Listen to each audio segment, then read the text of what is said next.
Hey, it's Mary here, founder of Thriving Fast, lawyer and Mayo Clinic certified coach.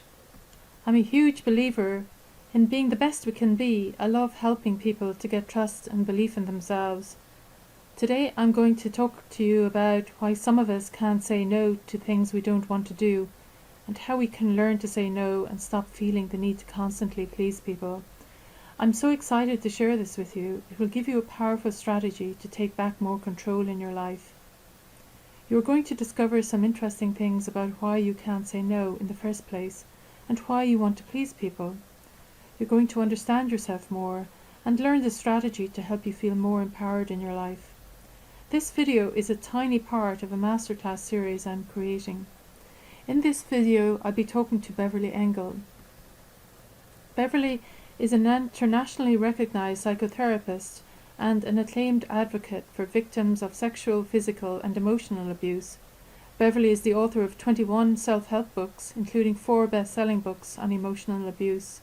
Beverly is a licensed marriage and family therapist and has been practicing psychotherapy for 35 years. In addition to her professional work, Beverly frequently lends her expertise to national television talk shows. She has appeared on Oprah, CNN, and Starting Over, and many other TV programs. She has a blog on the Psychology Today website, as well as regularly contributing to the Psychology Today magazine, and has been featured in a number of newspaper and magazines, including Oprah Magazine, Cosmopolitan, Ladies' Home Journal, Red Book, Marie Claire, the Chicago Tribune, the Washington Post, and the Los Angeles Times. Why I think you are here is you can have a tendency to please people. You can struggle with saying no. You want to know why you're like that, and you need a system so that you can say no. You're wondering whether it's possible to change, and you're hoping that I can help you get started, or at least point you in the right direction. What you should know about me: I'm just like you. At times I experience the same struggle with saying no. And in order to help people now, I spoke to a psychotherapist who has developed a simple system that works. I want to show you exactly what she says to do, and more importantly, I want you to know that I walked the talk. I might know what is stopping you from learning how to say no. You currently may not have time to address this tendency. You're not sure if it's possible to change. And you're hoping that with time you will change by not doing anything more than that. You're afraid of what might happen. You can't deal with any more stress in your life. You already have enough of that. But what if it was possible to change and you were able to learn how to say no in the small amount of free time that you have? You saw that the system does work and you were able to easily adapt to saying no quickly. And you got more free time because you were no longer doing the things you used to say yes to, and you got more control of your life. Then would you take the leap? Diving right in with me, Mary, and Beverly Engel. Hi, Beverly. Thanks so much for your time and for agreeing to give us the benefit of your expertise in some critical areas that affect many of us in our lives and how we perceive ourselves. Well, I'm happy to be here. Happy to help. Oh, brilliant, and lovely to talk to you. So just starting off, Beverly, many of us have a tendency to please people and find it difficult to say no when people ask us to do something that we really don't want to do. Could you briefly explain why we might feel like that and why we have this tendency? And then just following on from that, what steps can we take to overcome it so that we're able to say no and don't need to or want to constantly please other people? Well, usually we get this kind of behavior from childhood. Sometimes we've had mothers or fathers who modeled that behavior. We may have had a passive mother or a passive father who kind of went along with everything and didn't speak up for themselves and didn't say no. I watched that behavior and then just, essentially practice it ourselves based on what we grew up with. There's also, if you grew up in an authoritative kind of an upbringing, then you're really raised to be especially obedient to authority figures, especially maybe obedient to males. And so some females take on a kind of a good girl persona where they can't stand up for themselves. They can't say no. They have to always be seeking approval from authority figures or seeking approval from males. Other people were deprived or neglected growing up, and they grew up to feel very worthless and insignificant, and they kind of need to justify their existence by taking care of other people, by always going along with what other people want, never really asserting themselves because they don't feel good enough about themselves to do that.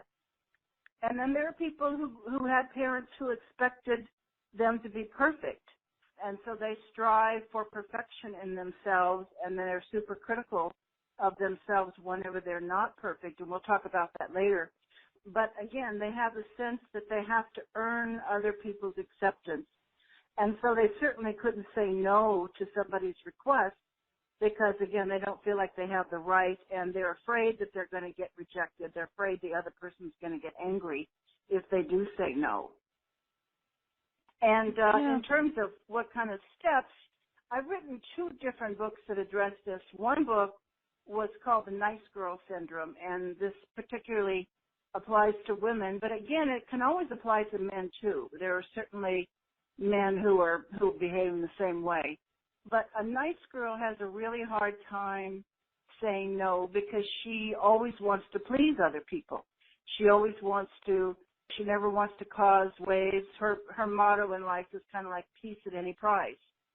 And those people, actually will literally maybe need to learn how to say no. And I do have some strategies for that.